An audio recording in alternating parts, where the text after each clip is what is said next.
if they cheated, they went to a smaller girl. So I'm like, okay, then I'm not really your type. Wow. So she said, I thought you was on the diet. And I said, yeah, Nana, this is my cheat day. She said, you look like a cheat day. Put it down. Yo, she said that. That changed my life though, because I say I love myself, but do I love my body the way I truly should? My weight just goes up and down. Is this a curse or what? What are you going through at that moment? at one point I would say, oh, this the devil. No, it's not the devil. These are your choices. I'm wearing my choices. This is nobody else but you. What you put into your body is an act of worship. Worship is not just, you know, it's not just that. It's a lifestyle. You're successful, beautiful woman coming from gospel royalty can sing your face off, but yet there's still insecurity. Talk about that. I'm getting emotional. Is this a therapy room or something? This is just sitting on Lecrae's couch. I don't want to cry. This is me fighting my tears. So. This is The Deep End with Lecrae. What's going on, everybody? It's Lecrae, and welcome to the workshop. The workshop is a place where you guys can understand my thought process. You guys are going to be able to unpack and dig into some of the old albums, some of the last several albums that I've done. And on top of that, it's a place where you're going to hear new music and some surprises. Make sure you stay tapped in. Let's build together. See you on the other side. Today, on The Deep End, I'm joined by one of a kind actress phenomenon, artist phenomenon, a voice like no other. I have no idea why I'm using this voice, but I just know that I've been a fan. If anybody knows my story, they know I didn't grow up in the church, so it took music that was kind of like adjacent to what I was used to. Her music was some of the first music I listened to when I found the Lord, and it was powerful. And now I'm honored to sit here with the one, the only, Kierra, Kiki. Oh my goodness. Sheard, how you doing? I'm good. How you doing? I'm good, man. I was about to say, this is not how you start this show. I watched this show. You had to get your own special one. Thank you. You had to get your own special one. No, that's Thank you. true. That's not a joke. Like, Thank you. Like when I first became a believer, I didn't know gospel music. Mm-hmm. So I had never heard, nobody crucified me. I never heard of the Clark sisters. Yeah. I never heard of Commission. I never heard of nothing. Wow. So, you know, as a young believer, somebody gave me your mother's CD. Wow. And I heard this little girl singing. Wow. The safest place in the whole wide world. Why is that my voice? Wow. But it brought me to tears, man. Wow. Just rocked me solid. So man. So let's go back. Okay. All right. So you born into this. Yes. Gospel royalty. Yes. It's like your second language. Yeah. It's like, you know, you singing at 6 years old at your daddy's church. Yes. You're on the album. How old was you when you did that song? Like 8, 9? I was 9. 9 years old. I was 9 That's years crazy. old. Yeah, I was nervous as Jax, but didn't want to do it. If you look on the video, you can tell I was like rolling my eyes like, the safest place. Shut up. And my mom was like, you gonna sing this song. Shut up. Yeah, you can kind of tell too, like how my mom was kind of looking like, you better do what I'm telling you to do. That's crazy. We had a little, something going on, but oh my gosh. Yes, it set me up, and I'm grateful that my parents did what they did and said, we're going to push you into purpose. Wow. I wanted to do nails. I wanted to do hair. I had my shop called, my name of the shop and everything. And they was like, baby, that ain't it. And I knew it wasn't it because I kept getting hair glue on my hair. That takes your hair out. So this is not your calling, ma'am. Then leave this alone. Okay. What's crazy to me is that some little girl with an attitude with her mama is ministering to my soul. That's the crazy part. You're like, bro, eyes rolling, and I'm sitting here, yes, Lord. That just show you God could use anybody. Absolutely. That's just, man, that's powerful. Absolutely. So you 9, this is just your life. You don't know what you involved in, right? Mm-hmm, mm-hmm. Like, so when did you realize, oh, I'm a part of something that's kind of big? Ooh, that's a good question. That's a good question. And can I please say I am honored to be sitting here as well. Man, You come are on. Lecrae. You are a trailblazer. Come on, man. Salute and honor to you. I'll give you your appreciation some more later now.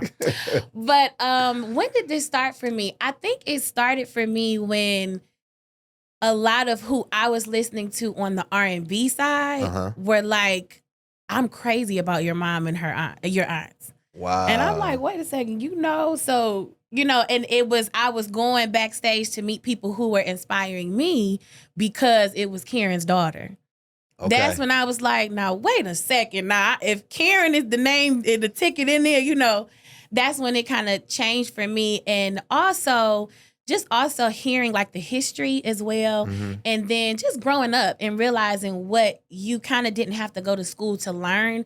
This was a blessing and it was gifted to you. And people are saying, hey, you sound just like your mom. Okay, I need to learn, what did they sound like at my age? And then I think that's when it kind of changed. And then, of course, my relationship with my mother, her telling me, because it was a moment when I was just like, I don't want to do it because I keep getting hoarse. Every time I sang, I got hoarse. And my mom started saying, I went through that too. And my mom, if you're the beast that you are, I mean, my mom is a beast. Let me say your it. Mom crazy. She crazy. But if you're the beast that you are and you're saying that you went through this, then I kind of am encouraged. So I kind of had to dial into, where do I come from? If apparently there are some techniques that she can teach me. And once I started diving into the history and actually seeing the acrobats and how she paced herself, I'm like, oh yeah, you are a godly monster. I'll say it that way. Right. But that's when I kind of pivoted and was like, oh yeah, I'm a part of a blessed legacy. Yeah. And I'm thankful. I don't take it lightly. I don't expect anything to be handed to me. I still work for it because they worked for it. And I think that it's a responsibility for me to take it up a notch and put our name, or not our name, but the gospel of Jesus Christ in different rooms. For sure. But he has done something amazing with that name. Yes. So let's be clear. Yes. Like, I mean, it's like you connected to the Jackson 5 of gospel music. Wow. So to me, I just want, because when I read about like a lot of children who are in these like musical royal families and stuff like that, like, or not even music, just public figure royalty families, there's a lot of pressure a lot of times. Like I read like Tracy Ellis Ross was saying, I grew up under a shadow. I had to figure out if I was going to shine or hide in it. I see like Willow Smith was like, who am I outside of them? Yeah. So I'm just curious, like for you, did you feel the pressure or did you feel like, I'm with it? Like, how did you feel dealing with all of that? It was a little bit of both. Okay. Like, we have seasons in our careers where we like really like for it. And then it's sometimes like, I don't know about this. And I don't know if I should be doing this at all. There were definitely moments when I felt pressure. But interestingly, it wasn't the pressure from my family more so than it was the pressure from the people concerning my family. Okay. And it was, are you going to do what they did? Can you live up to that? Yes. And I know at least 10 years of my career, my voice was not reaching the height of what Twinkie and Karen or Dorinda was doing. It was just like, it was impossible. To be honest, if I could talk about the movie, the biopic that we did, the Clarksons, I had to play as my mom and dial in as far as like acting, but the singing was the hardest thing for me, which I would have thought that singing would have been easiest for me. Yeah. But I'm in there trying to sing. Donald Lawrence did the production, and he's like, here, you have to sing these soprano notes. Craig, I'm getting lightheaded from trying to sing like my mom. And I'm thinking I'm going in there like, oh, that's easy, because I've been singing her songs. No, it was not easy. So it was a good pressure, and it was if I allowed it to be a bad pressure. Yeah. But what's a diamond without pressure and cuts? That's true. So I took the pressure and I appreciated it, and I kept moving. So like I said, though, and it blessed me when you said that you hadn't known about the Clark sisters, but you listened to Kierra. I think Dante Bowe blessed me with another example of him listening to my music, him saying that it just changed his life. I'm like, I used to pray and say, Lord, I want to do something different than what my mom and my aunts did. And I loved about my mom and my aunts that they pushed me. My father as well, he's very present, but they would always be like, be you. You know, and obviously for each generation, it's a different sound, it's a different catering that you have to do. So I owned it, I embraced it, but it was a growl that I wanted to do that Auntie Twinkie did. She plays and she sings. Mama plays the drums. I don't play any instruments. The only thing I can play on the piano is Doug. Your whole voice is an instrument. Cut it out. Thank you. Cut it out. Thank the stuff you. you can do with your voice Thank you. is crazy. Thank you. Cut it out. Thank you so much. And I'm a little, I ain't gonna lie to you, I'm a little frustrated at what you saying because you like, yeah, my voice wasn't ready. And I'm just you was doing stuff at 10 people can't imagine doing. Wow. You know what I mean? So Thank you. but the fact that I do want to tap into that because you was in the movie, you starred as your mom. Yes. We hadn't seen you act. Yeah. Like you took on a big role. Yes. Like a big lead role. Yeah. In a movie. Yeah. What is the pressure? Because I've been in a few movies. Like you got to sing, but you got to act. Did you have to take acting classes? Like what had to happen there? Like so, how did that? I had to take acting classes, and I did have to audition. For the folks that thought it was just handed to me, it was not. Okay. But I had to do acting classes, and I had to dial in my acting coach, Jossie Harris. She was on my head. Okay. And the way she had me dial in was very interesting because my mother is more soft-spoken than I. I'm a little bit more bold than my mom. I get that from my dad. Okay. My mother is a little bit more graceful. I can be graceful, but I can also be like, rah, rah, rah, you know? And mama be looking at me like, what is that? So having to dial into this more shy young girl who then I saw then where my energy came from when she got older. Yeah. Just having to tell that story, it was just the whole dynamics. And I was I'll be honest, I was intimidated. I don't like admitting to that. I mean, who wants to admit to being intimidated? But I was intimidated because you had such heavy-hitting directors and producers who see great talent every day. And so it's like, I want to be able to deliver and do what I can, you know? Yeah. But it was a huge role, and I'm glad the Lord was with me. I was praying and fasting and everything because I didn't want to let not just mom and aunties down, but I didn't want to let the people down. Yeah. Because I know what the Clark sisters are to gospel music. See, I didn't know. Yeah. So the movie was so good for me because I didn't know the story. Yeah. And that's how I know it was a great film because I was engaged and I was excited. It was like watching the 5 Heartbeats, but the gospel version. Right. You know what I'm saying? That's what it felt like to me. You know, it was like 5 Heartbeats. And you know, I related to them so much too because they were able to infiltrate mainstream music. The sound was so different. And it took courage to say, all right, we're gonna take a different turn. Yes. And now, you know, it's not about recognition. Yeah. But it does mean something when the likes of Beyonce is referencing your music because you infiltrated the world with it. Your sound was so different. And so a lot of people, they are gospel. But at the time, they was like, we ain't never heard nothing like this. Right. So for me, I really did appreciate that. So I just wanted to throw that out there. Yeah. I know they had to have, I'm assuming, they probably had some, you know, mainstream or secular influences because it was like, people was like, this don't sound like the world. This sound like the world. It's too good for the church. Yes. Did they give you that encouragement as you started branching out? Because you've done songs outside of the Christian realm as well. Did they give you encouragement in that? Was they on your head? Like, what you doing? Like, how did that work for you? It worked for me. And you see in the movie too, where Auntie Twinkie talks about, I think, like Stevie Wonder and how You Brought the Sunshine came about. So I think for me, the lesson was, be wise with what you're listening to because it's not just a listen, it becomes a spiritual transaction. And I understood the value in music because of them not just saying, watch what you do. It was not just you talking at me. It's more than just a listen. That's good. And I think for me, I had to become selective. And when I was not as selective as I should have been, and I picked up some spiritual habits that came through my listening and not necessarily generationally, I then began to really be more responsible with my ear gates and making sure that I was, again, wise with what I let into my space. Yeah. And That's so to answer your question, they gave me free will, but I'll give a story. Great example. I won't say the rapper though. I love rap music, okay? So that's why I know Lecrae stuff. But I love rap music. 90s rap is a thing for me. Biggie, Tupac, like all of them. Okay. I'm sure somebody's judging me. But anyways. Tupac's my guy. Okay.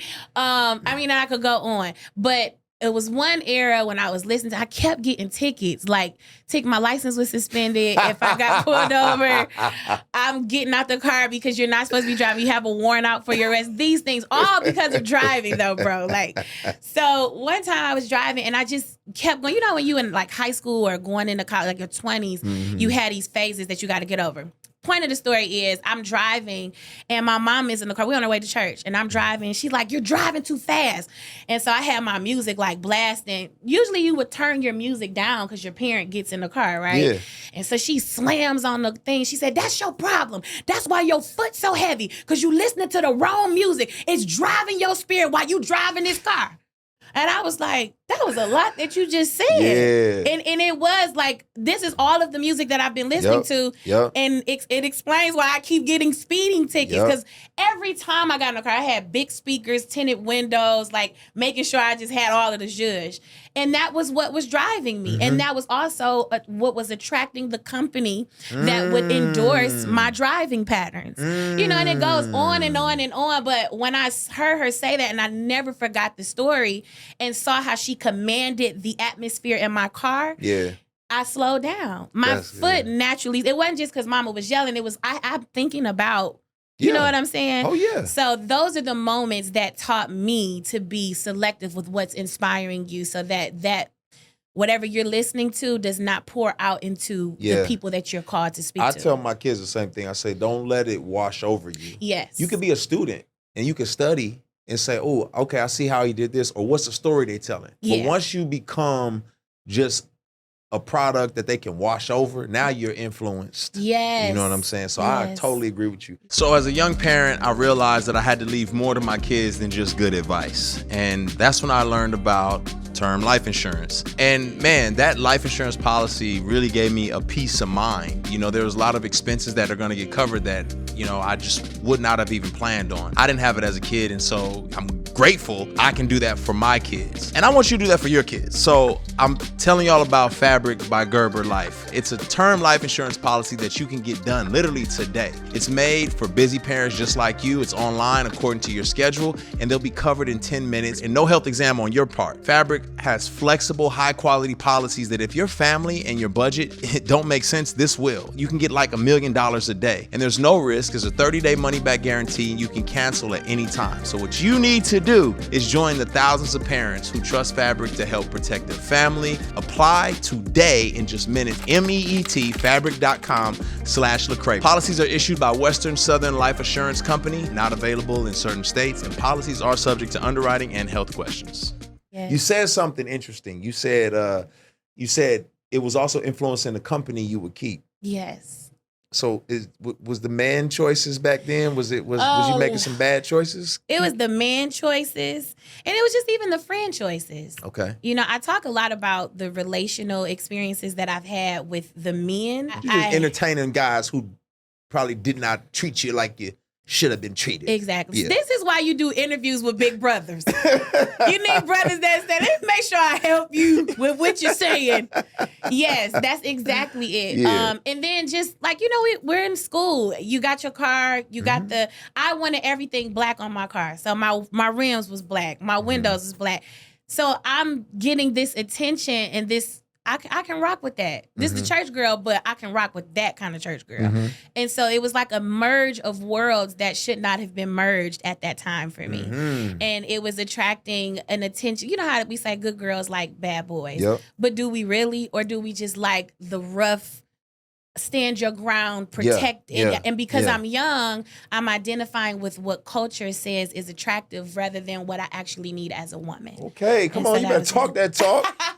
Yeah. So that's what it was. That's what it was for sure. And so I want to get into how you got from there to your husband. Yes. You know what I'm saying? But I'm curious, like, when did you hit a place where you was like, I gotta shift some stuff? Now, some people are different. Like my wife, it wasn't like a light bulb moment for her. It was like a gradual transition. For me, it was light bulb. Like, I'm tripping. Yeah. Like, I feel I have a level of sympathy and empathy for kids who grow up in a church environment, because then they can feel like, oh, I got to play this game and pretend like I really love Jesus in a way that I don't, versus like folks who like, I don't, but I'm interested. So when did you feel like the light switch went on and you was like, oh no, I'm tripping? Yeah. Ooh, that's a good question. Or if it was gradual or if it was a light switch. I'm just curious. I think it was flickering. You know how some lights is like twitching? Yeah. And it's like, let's fix it. And then eventually it kind of goes off. Okay. But if you hit it, it'll come back on.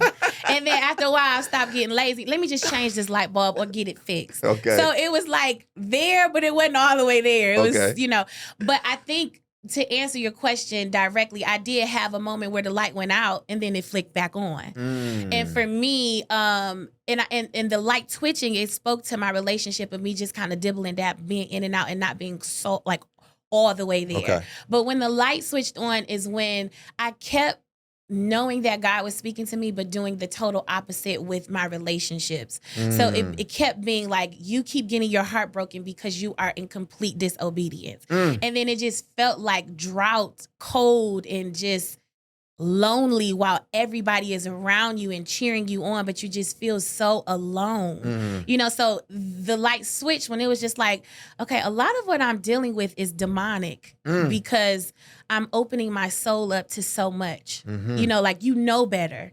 And I think the light switch for me was like, okay, the scripture where it says a dog will return to what it regurgitated. Yeah. Right, yeah. It was almost like my habits were mirroring that scripture, which is you just threw that up. You saw that it was no good for you. You saw how it broke you down.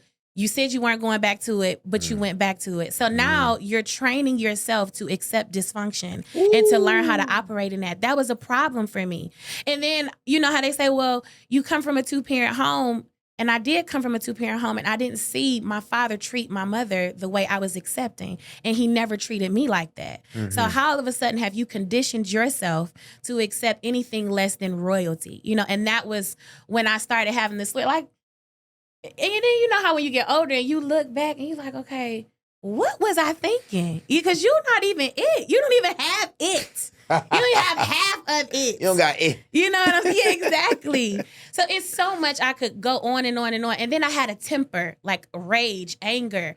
And I had to realize this is coming from an insecure place. You feel like you have to protect yourself. And so I one time responded and literally there were some cops, I'll just tell the story. Some cops came to the GRAMMYs to get me because of what I had done by hurting someone. And my dad was like, you can keep acting like you don't have nothing to lose, but that's going to be a problem for you to grow anything. You won't be able to be anything because you'll always be putting out fires from your past. So you have to live not just for now, but for your future. That's not even just for you in your future. That's for your children in your future. You're going to have to make explanations, just things like that. So it was those moments when you got the officers coming into the GRAMMYs to come and get you. That's like the enemy coming into your promised land saying, come with us to revisit what you did back there. So that was when the light switch was like, okay, let me get this on because I can't act and live like I don't have anything to lose. You know what I'm saying? And I wanted to be in the will of the Lord. I wanted to fulfill my purpose. And my purpose to some people may say that's success, but this is just me being successful in the eyes of the Lord. And to say that actions can tear all of that down, I could go on, and it's so many stories, bro, that I can say the light went on and it was another one is coming on. Yeah. You know what I'm saying? Yeah. So I'll stop. No, that's good. I mean, first of all, let me find out that Kiki was gangster at the Grammys, though. Let me find out that you know what I'm saying, Killer Mike moment. When the cops had to come get you. No, but I see it. I know exactly what you're talking about too, because at the end of the day, you're human. Yes. Right? And you're having you're processing life in front of the world. Yes. And then trying to figure out who you are. And then we all, you know, not all of us, but a lot of us have traumas and insecurities and different things like that. And that's another thing I appreciate about you. So, you know, you've been vulnerable. Yeah. Like very vulnerable, very transparent about a lot of your stuff. And it's like, I've seen you say some stuff on the gram where I'm like, yo, she said that. And I was nervous, like what they gonna say. And then I would look at the comments and people was encouraging you and I was like, it inspired me. And I was like, that's what's up. Like, I love the vulnerability. Yeah. And like you was talking about, you know, the relationship component. I know historically, I mean, now you've been married for what, four years. Yes. But I've read you said like, man, you was trying to make people husbands and you know, when they shouldn't have been. Like you said, they wasn't it. They wasn't even it. Yes. Do you think, like, when I go back and look at my story, I can see why I was pursuing relationships that were unhealthy for me because of my insecurities. Yes. Right? Because I didn't know who I was, or I didn't know what my value. Yes. You are, I mean, at this point, when did the song with you and Dark Child, like how old were you when that came out? You don't know. I think I was 14, okay. 14 or 15. So you got a hit as a teenager. Yeah. You know what I mean? Yeah. So you're not like, you're successful, beautiful woman. Thank you. Coming from gospel royalty, can sing your face off. Super talented. But yet there's still insecurity. Yeah, absolutely. Talk about that. Absolutely. And I think another light switch went on when you realize I realized I can't keep pointing the finger to the guys that I've dated. I have to see, like you said, what was it about you that was attractive and attracting this kind of, like you said, company. And for me, you getting something out of me now. For me, it was, I didn't realize, again, which is why I was kind of acting out, I didn't realize what was at stake. So like how you said, all of this was happening and you're beautiful. Did I realize how beautiful I was? Did I see how powerful my voice was? Or was it gifts come without repentance? It just comes naturally to you. So you just get up there and go sing. You're not rehearsing like you need to.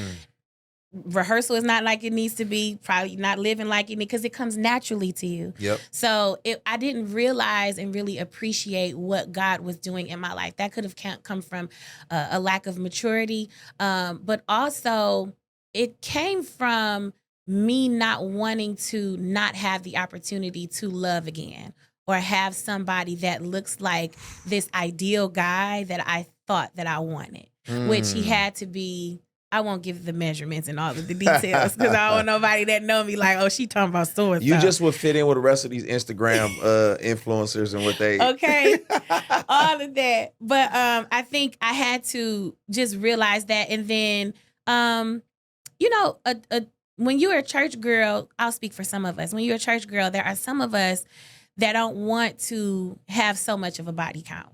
I'll say it that way. And so my fear was, if I made it easy for this guy, I don't want to make it easy for the next one. So I'd rather stay here than to add to my body count. So that it was not necessarily an insecurity, than it was, I don't want to keep adding to my, my list. I don't want nobody else going and saying, I had her, you know what I'm saying? So the fear was, I want to work this out. So I made like a marital covenant with these guys, I'll say, the few guys that I dated before marriage, because of, I just didn't want my name out there. Wow. You know, and I knew eventually I may have a daughter, I may have a son, and I want Yeah. them to be like, Mom didn't get down like that. Yeah. So I could go on and on and on. Do you feel like you were ever used because of your name and what you had and what came with it? Or the access that you may have had to stuff? That's a good question. Maybe from one of them. Okay. Because I had my antennas picked that up well because of how much I didn't want it. If you know what I mean. It was like that sense of discernment was on, like, oh, you just want to be on the platform. Which is why I went to the gutter for the kind of, you know what I'm saying? Does this make sense, bro? Yeah. So it was like he definitely don't want to meet my mama. Exactly. So but it still brought me on another load of things. I'm saying it, but I'm trying to be careful. I know what you're saying. Okay. I know what you're saying. Okay. Do they know what you're saying? I don't know if they know what you're saying. I hope y'all know what I'm saying. So I went outside of my industry. I went far away from, and then maybe if I did, because this was the thing too, I had to be careful.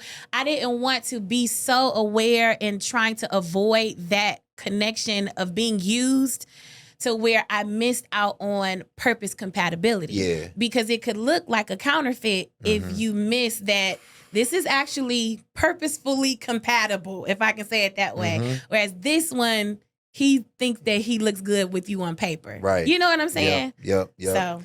Well, you come a long way. You matured a lot. Yes. You in a healthy space now. Yes. But I am curious, like, how, I think, were you concerned, I guess with your husband, was it a concern, like, for me, I don't know if I could be as famous as you are and single.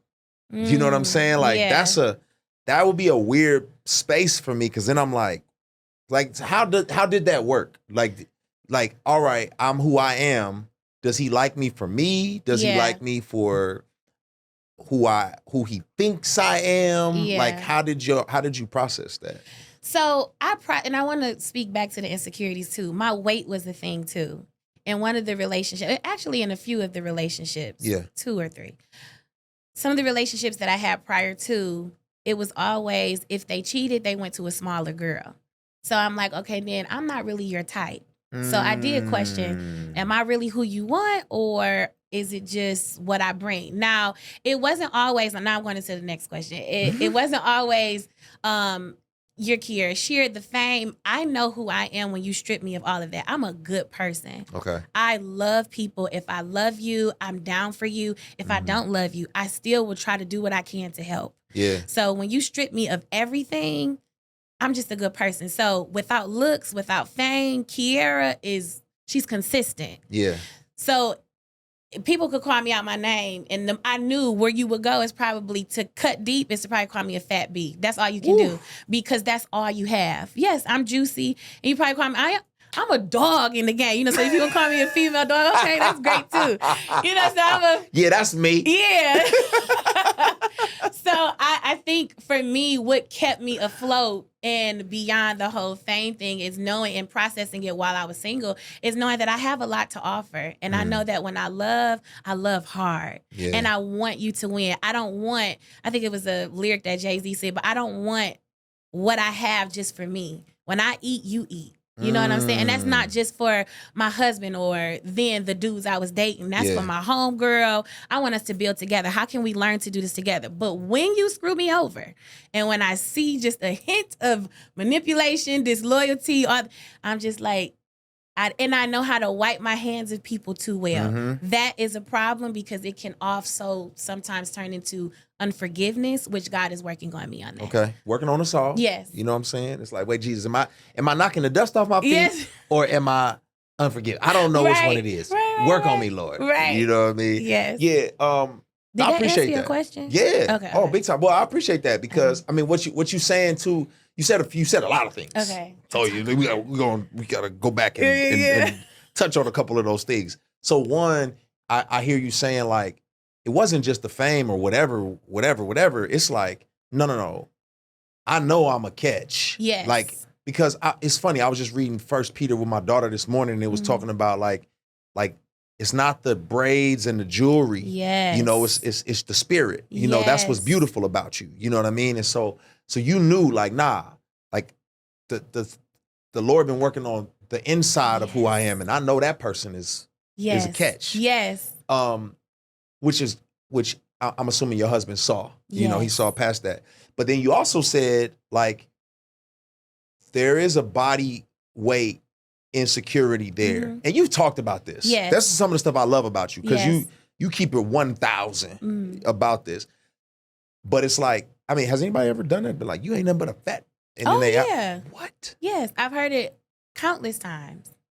What? Yes. Okay, you got, like, what's the context here? Why is somebody feeling that comfortable to? Right. So one of the things is, you see, I have a lot to say. I do have to work on my mouth. So that's one thing. So you know how some men are not as quick with their mouth as a woman. Okay. And because you can't go there with me, you try to pull, because you can't say you this, you a 3 or 4 or this. You can't call those things. You can't say you're irresponsible. You can't. So the only thing you can call is you fat B, you this, you know. All right. I am juicy. I am. And I'm a dog out of this game. You feel me? I like that. I think the Holy Ghost gave me that. I like that. But that's crazy. Yes. Well, I want to affirm you. Like, thank you. Just for real. Like, thank you. Like, obviously your fans know it, your family know it, but like, from the fellas, like, we see the beautiful spirit. Thank you, You know what I'm saying? That's what we see initially. You know, those who have eyes to see. Thank you. Yes. But you know, because you so I'm gonna read you something. You actually wrote this in a blog. Okay. You said, I say I love myself, but do I love my body the way I truly should? My weight just goes up and down. Is this a curse or what? Like, what are you going through at that moment? So here's another light that has, it goes on and off, bro. Here we go, talking about this light. Maybe I should write a song. The light is on and off, on and off, on and off. So let me tell the story. This is a light. My Nana, God rest her soul, she used to have snacks on her counter, cookies. It was all of the junk food. And we could walk in. We knew, first thing we go in the doors, we look at the goods. So she said, I thought you was on a diet. And I said, yeah, Nana, this is my cheat day. She said, you look like a cheat day. Put it down. Okay. That changed my life, though, because how I'm trying to battle with if this weight is a curse, these are your choices. I'm wearing my choices. This is nobody else but you. And so that changed my life, and I started learning that what you put into your body, the scriptures say it. What you put into your body is an act of worship. Worship is not just you know, it's not just that. It's a lifestyle, you know? So I had to really work on myself. So I'm still juicy, but I make far better eating choices. You know what I'm saying? Now the thing is, I have to be consistent. Like, I was just talking to my dad, because my dad was a stickler. Like, he is a stickler. He still works out. I noticed how he and my grandfather, God rest my grandfather, so, but they were quick on their feet. And they can stand up there and do all that preaching and just go, go, go, go, go. But my father always said, if you see me doing X, Y, Z, then you can do it. I didn't see him doing a lot of the things that I'm doing as it pertains to my lifestyle and my health. You know what I'm saying? That's a bar from your dad. And it changed my life, because I'm like, oh, he really does like live. He tries to live the scriptures inside out. It's not, I'm just getting up here and I got all these health challenges trying to preach before y'all and say, do this. And I'm coming back home sick and can't do what I need to do for my family. You know what I'm saying? So that's the battle that I'm talking about. And at one point I would say, oh, this the devil. No, it's not the devil. Or I used to call myself fat self, about to go down here and get one of these sandwiches. It was also what I was professing over my body. So the lights just kept going on at some point, because if you believe there's power of life and death in your tongue, why are you saying I'm sick of this and I'm sick of that, or I'm about to... The earth, the atmosphere only knows to obey your command. It's something like when we say Siri, she think that we talking to her. We're not talking to her. She only know to listen for anything close to Siri. You know what I'm saying? Yeah. So I've had to learn to watch what I say, watch what I put in my body, even considering some of the medications that I'm taking. the side effects. Did you pay attention to what the side effects were? So that is the battle that I'm going through. It was a spiritual battle. And sometimes I'm still going through it. But again, God is working on me and I'm doing much better. Yeah. Drinking more water. Now my issue is, so I used to eat a whole bunch of hot chips and Snickers and things. Now my snacks are better snacks. Yeah. You know what I'm saying? Why? I'm trying to understand, like, you so... It's so much royalty. It's so much like sophistication, but you still kind of hood with it, like hot chips with it, like you know what I'm saying? Like you were traveling around the world. You going to Italy and France as a kid, you know what I'm saying? And coming back home and like eating pickles and hot chips. That was my snack, bro. Like you could give me a whole jar of pickles. We used to have a sweet shop at our church. His name was Deacon Burns. Yeah. He knew to save the jar of pickle juice for Kierra. She wanted it. That's funny. All sodium. And you getting on the plane, and this is not good for you. You know what I'm saying? So you swelling up and trying to figure out what is this. It's because you're fueling your body with sodium. None of what you're eating has medicinal help. Wow. None has nutritional value. It's just all junk and trash.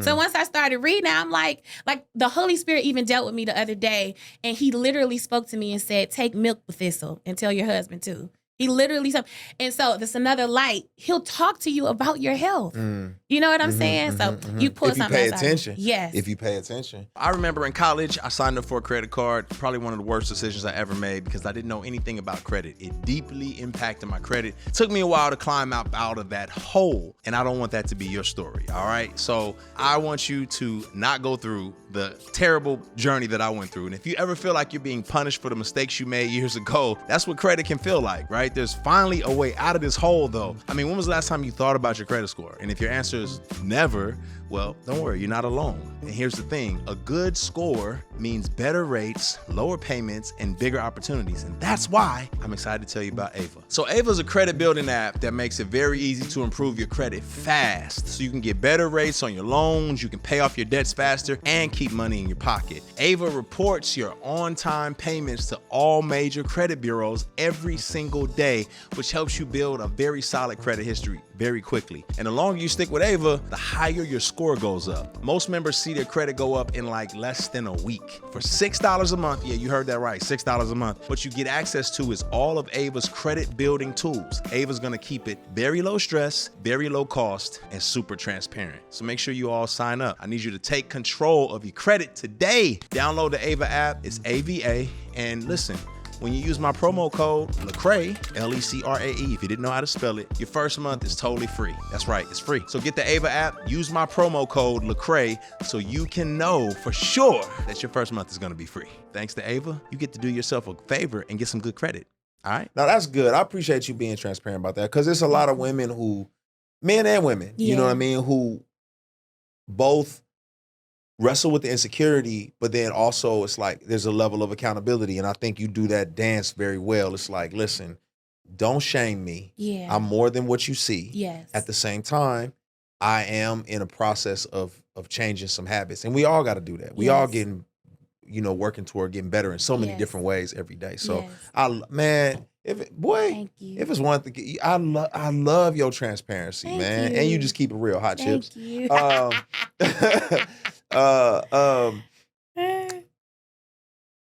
Switching topics, okay? Yeah. So switching all the way up. I have done music with Ty Dolla $ign, with John Legend, with, bangers. Rappers, whoever, right? Yes, sir. I did a song with you too. Yes. We got one. We need to get another one. Yes, We need please. to get another one. And you work with a lot of greats. I mean, one of my favorites, I would jump over a hill to work with Missy Elliott. Okay. Oh, yeah. Like, she's phenomenal. She is so legend. What?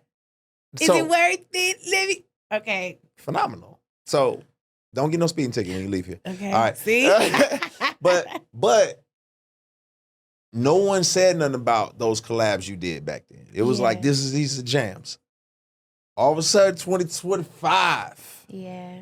Glorilla come on the scene, and you got a song with Glorilla, it's a lot of uproar, Yeah. right? About the song. It was controversial.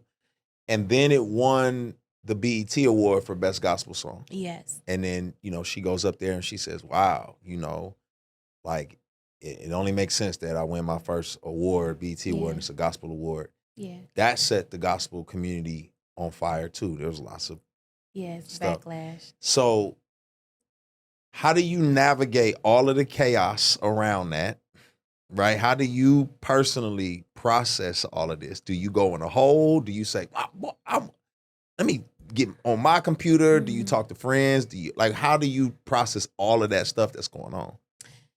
Another light switch. They keep coming on, bro. This light switch came on when I actually did the song called Guts, but we're gonna talk about that. Okay. I'm learning to just sit still. Just sit tight. Okay. You know how you tell your kids, just sit still, be still. I got you. Yeah. I'm learning to sit tight because, first of all, stuff die down. That's right. We get over it. So if you get in the heat of the whirlwind, it's like you stuck, and actually you're giving it more life, more shelf life if you get in there. So I think for me, yes. So for me, I'm just learning to, and I think to a class, I'm learning to remain a student at heart. Though you're making it, though you're successful, though God's hand is on you, remember to surround yourself with counsel, with people who will cover you and remind you of how to steward the places that you are and that you're going to. And so for me, I kept asking solid friends, not just regular friends. What do you think? Do you think I should respond? Stay cool. Let it run its course. And I prayed about it as well. So to answer your question, I just learned to sit still and talk to people before I go on. Because I used to go on social media and just, y'all think y'all so-and-so. And then it's like, oh, I didn't mean to say. I gave you my emotions. I gave you my vulnerability when I shouldn't just give you my open wounds. So I think that is what I've learned to do. And then some of the opinions, to be honest, I understood. And it's really just saying, hey, gospel music is already limited. You all already don't give us too many open doors. So all some of us are saying is, can you be mindful of the rest of us that live, eat, sleep, all of this? You know what I'm saying? However, I'm grateful to be a part of this winning opportunity because I'm on a record and given to listeners who may not pick up a Kierra Sheard record. That's right. So to me, I feel like heaven is rejoicing because I'm being a fisher of men. While some people may be like, oh, you just doing that to make it a collaborative effort to elevate your fame, or you just doing it because it's Glorilla. No, my assignment is to be fishers of men. And I can't stay just in the four walls of the church. I have to do something different. But as long as my heart is with Jesus, that's what makes the difference. Now, if I'm just doing it just to have a one-up, then y'all can check me. Right. But that's why I have a pastor. I have a covering. I'm not a jar without a lid. I have someone to make sure that I'm not getting spoiled. And so that's what matters to me. That's what helps me, bro. Hit me with the two-piece on that one. Bow, bow, bow. Ooh, I'm not a jar without a lid. I ain't gonna get spoiled out here. Ooh, that's crazy. That's crazy. Yeah, you actually just taught me something. That's good because I think, or made me realize two things can be true at the same time. Because I was more on the Fishers of Men side, and I was just kind of like, yo, why y'all tripping on the fact that, won a gospel award? Like, okay, it's BET Awards. They gonna give it to who they, but I am thinking like, nah, it's true that we need to be fishers of men and our rewards are in heaven. It's all good. Yeah. But at the same time, people work hard in this space, in this genre, and they, they're not doing it for recognition, but it is like, hey man, like, this is also our livelihood. Yes. You know what I'm saying? So Exactly. that's good. That's a good perspective. I actually rock with that pretty heavy. Mhm. All right, so you've never really been afraid to work outside of your genre? No. Okay. I am cautious though. Yeah. You know, I'm sure you understand that. But yes. So you wouldn't jump on like the twerk record? No. No. You would say no. Unless you got me saying, Jesus, Jesus, Jesus, Jesus, Jesus. And you don't want me saying that. messed the whole atmosphere up. People men twerk like, I can't dance no more to this. I'm convicted. Exactly. So no, I've got to be cautious. I want to be cautious. I don't want to mess up my witness because I'm getting emotional. Is this a therapy room or something? This is just sitting on Lecrae's couch. I don't want to cry. This is me fighting my tears. I don't want to taint my witness. I really believe in the gospel of Jesus Christ. Mm-hmm. He has transformed my life and changed me. Like all of the stuff we were talking about before, just seeing who I used to be and seeing how I respond to things now is nothing but the Holy Spirit. Mm-hmm. And so I don't want, and I'll even respond sometimes because people have the gall to tag you, so sometimes I will respond and say, let's actually have a personal conversation in case I'm missing something. Ooh. And there was one young lady who had the conversation. She was like, right after that, she said something on the record and blah, blah, blah. I said, but what about my motive? What about my intent, my agenda? Am I out of the Lord's will if I felt that? And let me say this. It could have been something that the Lord was like, I'm going to have mercy on you because you missed me on that. Yeah. But I really felt like the Lord gave me the green light to go ahead and do this. And Glorilla is such a kind person. Mm-hmm. But the point that I was making is I mean what I sing. And so I want to be serious about it. I don't even know if you asked a question about that, but that's where I was going as far as my witness. I wanted to be strong, and I don't want to make any bad decisions that would have young girls who have looked at me as like, you're a living epistle. Mm-hmm. You know what I'm saying? Like there are some people that only know Jesus because of how you're living it. Mm-hmm. Does that make sense? Okay. And so I just want to make sure I don't mess up anybody because there are people that I've watched and who have inspired me to get closer to God, and my feelings were hurt because I put them on a pedestal. I don't want to be on a pedestal though, because I'm not Jesus. Right. You know what I'm saying? Right. I don't want to be anybody's idol. I don't want God to strike me down. He strikes down idols, right? Mm-hmm. But I will say, I want to, like people like CeCe Winans. I love Miss CeCe. CeCe crazy. She's iconic. And I didn't go to mom first because that's mom. So people will say, oh, you're going to call your mom out. But my mom, she lives out. I'm about to cry again. She lives it out, bro. She's not perfect, but I see my mom walk through the house and she's praying and warring for her family, her husband, her children, her ministry, her career. Like she's seeking the Lord. You know what I'm saying? She's crying. I've walked in, coming in, being loud and said, oh, Ma, you praying? And she got her face in the bed just, you know what I'm saying? I want that. To where when I say no to some opportunities that people may say, you're silly for not accepting that. As long as, like you said, heaven is rejoicing, saying, I'm so proud of you to not sell yourself or to really say, I'm sold out for Jesus. That's what I want. I'm making a lot of noise. But I'll stop there too because I don't want to keep crying. You know what's funny is one of the reasons why I know you mean what you say is because right on the other side of this wall is somebody who's looking at your every move. You know what I'm saying? And you stepped into this world of being a mother now with a 4-year-old daughter who you want to tell these same stories of. I saw mama praying through this and working through this, and she did this, and you got somebody watching your every step. And so I know Chloe means the world to you, especially because of your journey and your testimony and the miscarriages and whatnot. I don't know if that's something you've talked about it, but just how do you feel like, how's your faith changed in light of her being here? It's changed greatly. And I'm sorry I'm crying so much. Well, don't be sorry. Sorry. We family. Yes, we are family. And I think that's why it's family on camera. So I'm comfortable, too comfortable. Okay. Fine.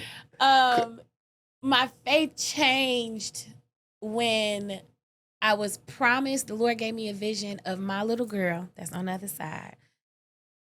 Before I was married, and the Lord showed me, you're going to be married and you're going to have children. Okay. Now that was when I was in all of the toxicity. But then when I miscarried twice and nearly lost my life, the Lord still sent people to remind me. Let me backtrack. The Lord still sent people who I never told of this dream, who only heard from the Lord about this little girl that you had in your dream with detail. saying, I'm here to remind you of the dream that the Lord gave you, XYZ, blah, blah, blah, blah. It will still come to pass. You can't tell me that that's a card, that's heaven. You know what I'm saying? Like, this is the Lord sending you reminders, letting you know, I got you. I don't care what is going on. So my faith changed when I laid in that bed and I'm crying to my dad. Dad, they took my, I could get emotional. They took my tube. How will I be able to have children? When I got pregnant right after that. You know what I'm saying? And I was trying everything. I was trying science. But it was like the Lord was saying, I'm not going to let that work for you because I want to work it for you. You know what I'm saying, bro? So my faith changed when I'm like, oh, this is not just mama and daddy's God. This is Kierra's God. You know what I'm saying? To where now my baby can say how they said in the Bible, I'm calling on the God of Abraham. My daughter is going to look at me like I can say, I'm calling on the God of Karen. Calling on the God of Kierra. I've seen what you've done for her. Do it for me. You know what I'm saying? So that's when my faith shifted and my prayer life, like, it just went to a whole other level. And then I started knowing things ahead of time. So it's like you walking now so deep with the Lord that I'm singing songs like, I am a friend of God, but I really didn't know friendship with him. But now I know it, like, oh, God is really like my homeboy. You will tell me, don't do that. That one ain't it. So I can stop there because that'll be a whole other. Yeah. I recently used to get mad when people be like, Daddy God, I just want to talk to you.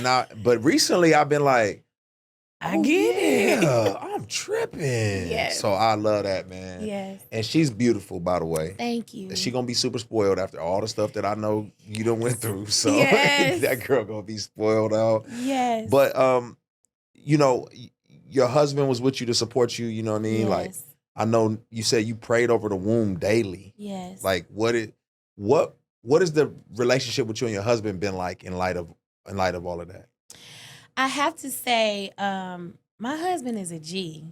My husband is a G, and I don't think he tells this testimony, but he's had a challenge with what is the face thing? Help me. Where it's help me. paralyzed on one side? What you mean? Palsy. Oh yes, palsy. Yeah. You know what I'm talking about. I know what you're talking about. Bell's yes, palsy. Bell's palsy. Bell's yes. palsy. Bell's palsy. And whenever he's stressed and triggered, his face kind of droops. And my husband was in the delivery room, and there was just a little challenge that happened with Chloe when she came out. And his face just started drooping because, too, there was something going on with me. And I always would fuss at him like, babe, you got to show some emotion, like cry or something, you know. And the Lord convicted me, and he had me to adapt to that stillness that I was telling you about. Just sit tight and watch your husband. And it didn't come out through tears, or it didn't come out the way it comes through his face. It comes through his body. And so the Lord revealed to me how much, oh God, I'm about to cry again. No, I don't want to cry. We got Kleenex. I'm sorry, I'm fighting. Lecrae, I don't want to cry to you. No! I'm sorry, okay. So, the Lord had me to see, Lecrae, how much my husband loves me.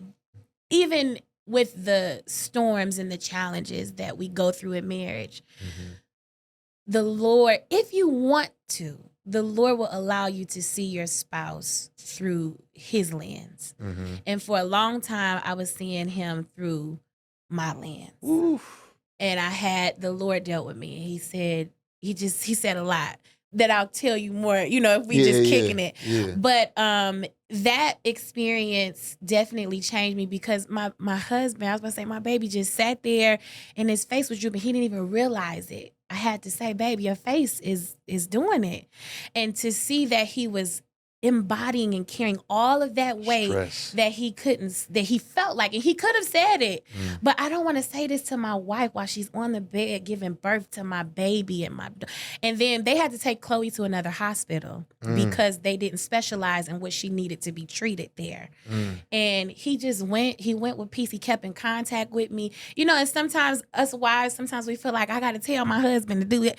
he did everything perfectly, you know, and just to see that partnership that we had, that covenant that was God-led. He prayed with me when I was getting my C-section. He was just right there with me. And to have a writer with you when I was scared. First of all, I was scared. I'm being very transparent. But when they put that needle in the back of your back and you hear all these horror stories and people say, if you move one time, everything gonna go. I'm scared. My husband was right there, the blood of Jesus covering my wife. And I'm like, all right. You know, I'm ready to hop on him then. And then just everything when he brought it's just there's a covering that I am grateful to have through my husband and to see how we're growing. I could go on and on and on. Marriage is not a walk in the park. For sure. Okay. For sure. And I wish a lot of people had told me that a lot more often. But me and my husband, we are rocking it out. And that's if it was just me and you, I'd call him. Yeah. That's my bigger. Yeah. You know. Yeah. Yo, get my Neil. Yeah. I understand. I love that, man. Because you're right. Marriage is, I always say, like, marriage is like, it's a pasture that has some cow patties everywhere. I like that. And you can focus on all the patties, but you just stepped in, or you can just focus on the beauty of it all. You know, it just depends on how you want to look at it. You know what I mean? That so, was good. and then if you dance long enough, you learn how to step around. I'm like, ooh, okay. No, I ain't gonna step on that one. See I what see I'm that. saying? Yeah. How long have you been married, bro? If you don't mind me asking? 19. Woo! Met her at 18. Ooh. I got saved at 18. It's a whole listen. So y'all could teach us a thing or two. A thing or three. Okay. We done been married 3 times in this series of like we 3 different people. Yes. So but I will say this: there's some things that we haven't had to experience that we learn from, like what it's like to be single in this in certain seasons. Like you know, like we didn't. That's just different for us. You know, we was like, we gonna end that story. Yeah. So you told us a lot. I did. And then there's other stuff in your book. Yeah. Right. So, you know, your Kiki finds her voice, you know, you people pleasing, your parents' values, like talk a little bit about that. Like how much of Kiki's story is your story? Kiki, that's all me. Okay. That's all my story. It's all my story, and the funny thing is, it's a children's book, and this is my first children's book. But it blessed me because it was around the time when Chloe was here. Yeah. So it was a different connection that I had with it, and it had me to remember the responsibility, like you said. Now I'm pointing over here because you're over here, but the responsibility that I had to her with what you put out in the earth, Kierra. Yeah. Can your legacy go back and read what you put out, and they be like, oh. Okay, I got it. But this book is about my story. When I was young, I was in middle school. I wanted to sing an R&B song at a talent show. And my mama walked in there. I didn't know she was coming. And she walked in there and she interrupted the auditions. It wasn't just an audition for Kierra and who I was singing with. She came in there, stop all of this. You not singing that. Come on and pick another song. And she got on that piano. I was singing with some other girls, actually. The other girls was like, I don't want to sing that song. And she said, well, if they don't want to sing it, you singing something else. So there was only one girl left. Actually, she's very popular. Her name is Bobby Storm. Shout out to Bobby Storm. But she sang with me. We sang His Eyes on the Sparrow. And we sang it like the Sister Act way, because that was the only mainstream approach that we could get, you know, with the kids at school or whatever. And this book is talking about how it's okay to take heed to what your parents are saying, embrace your differences. You'll see in like the pictures, I was the chunky one and the other ones were more, you know, little smaller than me. But to also let your indifferences be what leads you to destiny. And that's exactly what it did for me. First of all, your mama is a G. Yeah. Like she 5 heartbeats pushed off, like we gonna sing, you singing this. Yes. Your Nana She cut you up. Yes. But I get it. It She was good family. stuff, Family yes. can cut you like that Yes. sometimes, and it work. It's like, Yes. but she's cut you up, but at the Yes. same time, it's like, ooh wee, that's crazy. Yeah. No, so that's dope, man. I want to write a kids book one day. So shout out to you for doing that. That's Thank a beautiful you. thing. Thank you. Kiki Finds Her Voice, right? Is the name of the book. Yes. And then you get online as of late, and your song going viral, having a moment online. You know what I'm saying? Yes. Rain. Yes. So It's so good. I'm excited about it. So the shift that we were talking about with like my prayer life, yeah. you hear it in this song. Okay. You hear it in, it's not just singing in this song. You can hear it like, oh God, I feel like she calling up something. You know what I'm saying? Okay. And so the song, it's basically talking about rain. Of course, we read and we learn that rain represents God's restoration, his revival, his judgment. And I found the beauty in all three of them. We get scared. Well, I'll say I got scared when I saw God's judgment. I'm like, Lord, I don't know if I want to sing about rain right now. But he convicted me. He said, well, that's like you saying you don't know if you want to sing about my accountability. Okay. And I have to hold you accountable. Judgment is not me saying that I'm going to just send all of my wrath on you. But the scriptures say that a part of my love for you is me chastening you. Wow. And so I have to be open to that. So all three, revival, restoration, and his judgment. Hold me accountable. Okay. So that's what it is. It's funny talking with you. I mean, it is family energy. Mhm. You like the person who probably heard Kirk cussing his son out and was like, I don't blame him. I see what I can see you being like that. Like, Yeah. man, I mean, sometimes it's hard. Sometimes, you know, I can't say I ain't been in that situation before. I have to keep it real. Yeah, man. Yes. I love it, man. No, but you kept it real Thank you. and authentic and godly. And I'm proud of you. Thank you. I'm excited for you. And we definitely got to hang more. We got to do something and make some music. I'm excited to make music. Just come hang. I can come, Yes. you know what I'm saying? Please. You know what I mean? So I would love who's a better that. cook, you or your husband? I am. He does not cook anything. Oh, okay. He can make, actually he taught me how to make French toast. Okay. I had no clue. So good job, but that's it. All right. Well, I'll come out there, you know. You cook? Yeah. I got about 7 meals. Okay. But I can grill. Okay. Don't play with me on the grill. Okay. I got about 7 meals. My wife will cook me under the table, but I got about 7 meals. Okay. So, you know, we have to make it happen. Yes, please. I would love. Thank Yeah. you so much for the opportunity. Please. Thank you. You are a legend. So to sit here and to just glean, and I'm honored. Thank you. Honor's mine. Thank you. Yeah, we're going to do it again. Please. Yeah. Please. Appreciate you, sis. Hey, listen, I hope you guys enjoyed this episode of The Deep End. This episode is brought to you by the Amazing Life Foundation, and I've worked with this team for over a year now. They've helped me produce this show since the beginning. Amazing Life's mission is to help people grow and flourish through high quality content, and I just want to thank them for making this show possible. This is The Deep End with Lecrae.